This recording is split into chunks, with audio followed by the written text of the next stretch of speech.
The Puritan experiment with a city on a hill worked during the 1630s, 1640s, and 1650s. But by the 1650s, things started to fall apart for some very good reasons. First and foremost, time. By the time you get to the 1650s, the people were coming of age who were born in Massachusetts or had come when they were just babies. So they didn't remember anything about what had happened in England to their parents. In order to be a city on a hill, in order to have complete religious devotion and uniformity, you have to have a very devout population, and the younger generations just didn't care as much. This should be very understandable. When older generations try to get you really upset about the things that they're upset about, most younger people don't care nearly as much. The parents could say, well, in my day, we were persecuted in England and treated horribly, and okay, Dad. Great. Younger generations were so much less invested that even the children of important Puritans weren't able to pass the test, the examination of souls, to become members of the elect. So time was just wearing it down, and it's impossible to maintain that high level of commitment over time. It's just inevitably going to decrease. Second reason the Puritan experiment started failing was economics. Younger generation stopped caring as much about religion and started caring more about money. And the Puritans were really good at it. They started becoming very profitable. And they started becoming so profitable, they would even break British law so they could make more money. There's no way to read about Jesus' teachings and think, you know what he would like is breaking the law to become richer. Younger generations were more interested in money. To put it another way, Puritans started becoming Yankees, became more Yankees and less Puritan. Yankees, Americans, care about money. Puritans care about religion. Younger generation, they just wanted to make money. And third, most importantly, Massachusetts Bay failed at its primary objective, creating a city on a hill. And they knew they had failed because of what happened in England. In England, there was a Puritan revolution. The people in England rose up and they overthrew the King of England, Charles I. They overthrew the King, Charles I, and beheaded him in 1649. So now they have killed the head of the state and the head of the Church of England. If the people of Massachusetts were going to succeed in creating a city on a hill and convince England to adopt their views, this is their opportunity. The government, or the church, is gone. The head of the church is gone. So now they have to create something in its place. And the people of Massachusetts screamed and waved their arms and said, hey, look at us. Look at how great of a society we've created. Don't you want to be just like us? In England, there were a lot of denominations, a lot of different beliefs, all of them vying and all of them competing. And the one thing all of the groups in England could agree on is they did not want to be like the Puritans. In fact, they looked over at Massachusetts and they actually laughed at them, made fun of them, and said how backwards they were for the killing of Quakers. Roger Williams, the guy who founded Rhode Island, he actually made a whole trip back to Europe, back to England, just to tell everyone there how terrible the Puritans are and how backwards they are. So England remained in a state of limbo for about a decade, with all the groups trying to vie for power, but all in general agreement, we do not want to be like the Puritans of Massachusetts Bay. England went through a decade of chaos, and things got to be so bad and chaotic that after a decade of fighting, they finally asked Charles I's son, so the guy that they had killed, they asked his son, Charles II, who was in exile, hey, you want to come back and be king again? So they brought Charles I back in, reestablished him as head of the Church of England, and things went back to the way they had been a decade earlier. At this point, with the restoration of Charles II, the Puritans of Massachusetts Bay realized they had failed at their primary objective of creating a city on a hill. At this point, they started to water down their city on a hill, and they started loosening the restrictions in a lot of ways. One of the most important ones is they said any Puritan that believes in God can be a member of the church, and so will be able to vote. So instead of going through that process of examination of souls to create and only the elect being church members, creating a pure theological society, they watered down the experiments and opened it up. So you still had to be a Puritan, you still had to believe in God to be a church member, but now you didn't have to go through the examination of souls or be a member of the elect. So they watered down the experiment, and then in a few years later, they had their charter revoked. We'll come back to this next lecture, but in England in the 1670s, they started actually clamping down on trade regulations and rules.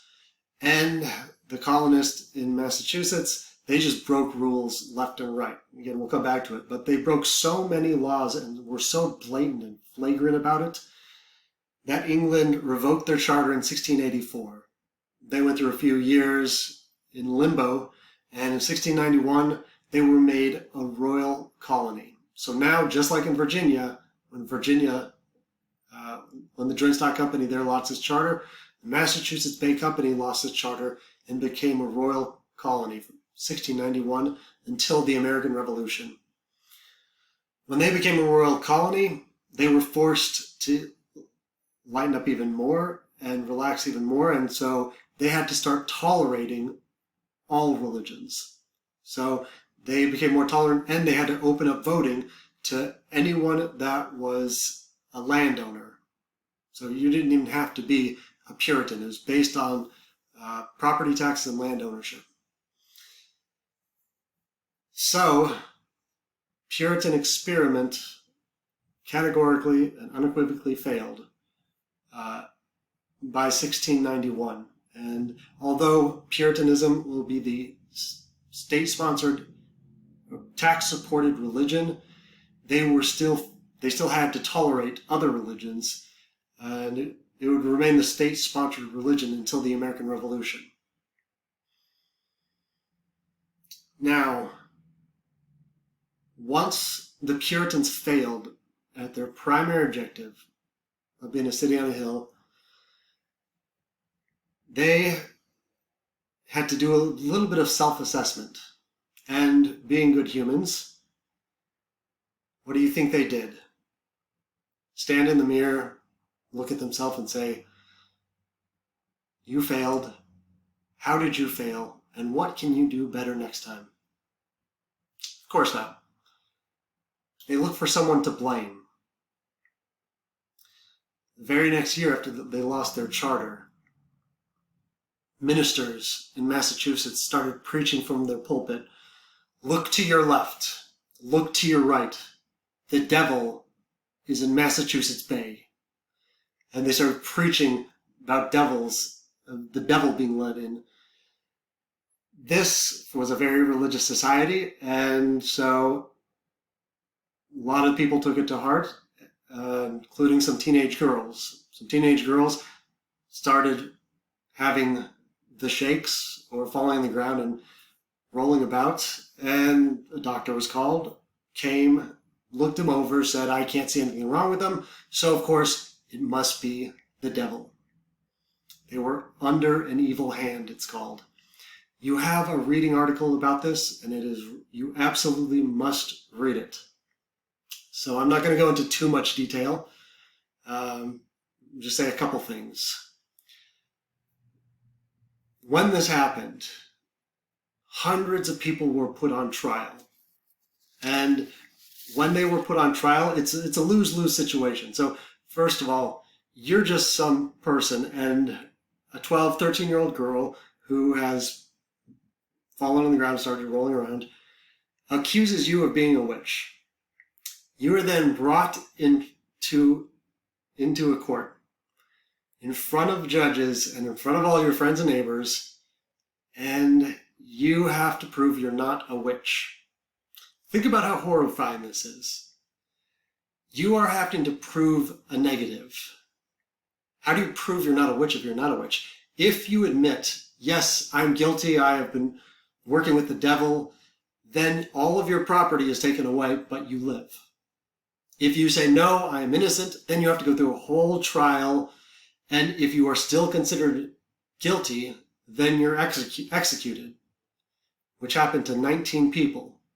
They were hung, not burned at the stake, but 19 people, 14 women, 5 men, were all killed by hanging. If you said, I am not guilty, and you were brought in front of the court, the way they tested whether you were a witch or not is horrifying. They had a bunch of tests. The most important one they used, though, is called spectral evidence. Spectral means specter or soul. So the way this works, 12-year-old girl says this person, Jane Doe, is a witch. You go to court trial and you say, no, I'm not a witch, so you claim you're innocent. Then you have a big trial where there's judges, all your neighbors, bring you into a room, sit you in a chair, you're surrounded by everyone, and this is what spectral evidence is. They then call in the 12-year-old girl who has accused you of being a witch. Now, this 12-year-old girl is led into the room. She has accused you of being a witch, of working with the devil. She is surrounded by her church leaders, by her parents, by all her friends, family, and neighbors. And if she falls on the ground and starts shaking again, convulsing, because, it means your specter is attacking her. And that is the evidence that you are guilty. The same person that convicted you, the same person that fell and flopped over, are brought into a room. All this peer pressure from everyone is that they do it again, otherwise they're a liar. And so your life hangs in the balance of a 12-year-old girl doing the right thing rather than what she's being pressured to do. It's a horrifying, horrifying thought. All of this came to an end because the girls started accusing important people of being witches and warlocks. But the whole thing was horrifying, and the only reason that it could happen was because they had failed at their primary objective of creating a city on a hill and needed someone to blame. When you read the article, even the people who were involved in it, the girls, years later, they all said, yeah, it was all a mistake. It was all an accident. They had just been caught up with the hysteria. This is so important to know because it is the first example of mass hysteria in the United States. It won't be the last, but it is the first. We've had several examples of mass hysteria. If you've ever heard of Arthur Miller's The Crucible, it is a book about Salem witch trials, but he actually wrote it about the Red Scare during the Cold War when people were being accused of being Soviet communist spy, and then had to go in front of the House American Activities Committees and prove they weren't a communist based on no evidence. That's also an example of mass hysteria. We've had tons of them. In the South, right before the Civil War, Southerners will insist abolitionists are everywhere, and that was an example of mass hysteria. World War I, mass hysteria against Germans. World War II, mass hysteria against Japanese. Cold War, mass hysteria against anyone that might be Soviet communist supporters. During the more recent one, the War on Terror, mass hysteria against all Muslims. And it is really important to know what mass hysteria looks like because you will experience mass hysteria in your life, and it is really important that you keep your head on your shoulders while everyone else is losing theirs. You definitely don't have to know this. It's just a good story. There was a guy named Giles Corey, 72 years old, and he was accused of being a warlock. He was brought in, and remember, if you plead guilty, all your land and property is taken away, and he didn't want to do that because he wanted to leave it to his kids. But if you say you're innocent, then you have to go through trial, and all your stuff is still taken away. So he did refuse to give a plea, either guilty or innocent. And the Puritans had a way of dealing with this. They lay him on the ground, put a board on him, and then slowly started putting heavy rocks on and crushing him to death. Over the course of 2 days, this 72-year-old man was slowly crushed to death. And here's how crazy the Puritans are. Someone was there to feed him food and water so he could live longer, so he could confess, and they just kept piling the rocks on his, there's so much weight on his tongue would stick out, and so they'd have sheriff with a stick to push his tongue back in and put water or food in there and water. 72 years old, and over the course of 2 days, he only said 2 words, and he repeated them over and over. More weight. Gotta have respect for Giles Corey. So, how do we summarize Puritans of Massachusetts Bay? First off, did they succeed in their primary objective, creating a city on a hill? Absolutely not. Completely failed at that objective. However, that doesn't mean they were a complete failure. They had a lot of successes. In fact, they were way more successful than Jamestown for all sorts of reasons. One, they brought the right kind of people to colonize, families and people with skills. Also, they created a balanced economy. In the South, they will have just an agricultural-based economy, essentially, based on one staple crop, tobacco, later cotton. But in the North, in Massachusetts, they had a more balanced economy. The lumber, shipbuilding, all sorts of other stuff, fishing, merchants. They had a lot of farmers, of course, but it was a more balanced economy. And because in the North they had less diseases because it's less humid, their survival rate was much higher. Throughout the course of the 1600s, more than 120,000 people would go to the Chesapeake Bay, the Jamestown area. In contrast, Massachusetts, throughout the 1600s, only 21,000 would. So 21,000 in the north, 120,000 in the south. By 1700, the population in the north is bigger. So the death rate in the south was exponentially larger. Did the Puritans want religious freedom? Unequivocally, absolutely no. Non-separatist Puritans, that goes exactly against their intended purpose. But what we do get from Massachusetts, one, we get 4 new colonies. You had, of course, Massachusetts. Then you had Rhode Island, would be founded by Roger Williams. He got a charter, and he became the governor of the colony. And then Connecticut would eventually be created, a breakoff of Massachusetts, and New Hampshire. So we get 4 New England colonies, and they really advanced education up there. Puritans believed very strongly in religion, because if you're going to read the Bible, you need to be educated. So they will found the first college in the United States in 1636, Harvard. They also created the 3rd college in the United States, Yale. The 2nd one was William and Mary in Virginia.